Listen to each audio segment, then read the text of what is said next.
Hey friends, I wanted to show you a couple things. One, I grabbed this file folder. It's like half the size of a regular file folder, and I wanted to make it into a junk journal. So I did tie in the first chunk of papers to begin with. These are all there's some writing papers, but there's also music. So this is a music thing. This is from an old player piano music book. This one is dictionary pages, and it's about 5 or 6 different types of pages. So I tied this in and realized as I'm writing through it that I'm not going to have enough. So I took it apart and I added this fabric reinforcement to it, and I tied in a second set of pages. They're not as big, but it's just the kind of expansion that I need for this.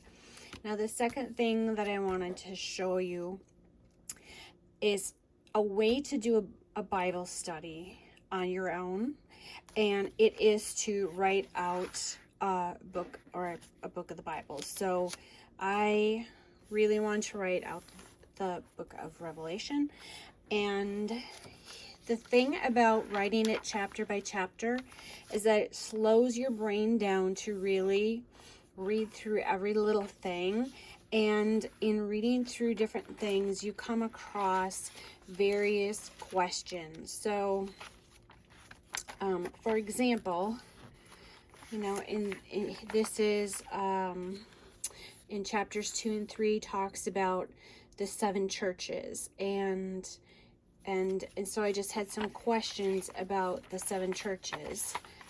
When I finished those, where is this page? The other thing too is, like, sometimes I come across visual pieces that I want to be able to write down, so I can add these in. So, you know, John was to write this to the angels of the 7 churches, and the angels are represented by stars and the churches are represented by candlesticks. So this visual helps me to remember the words that are in the scripture.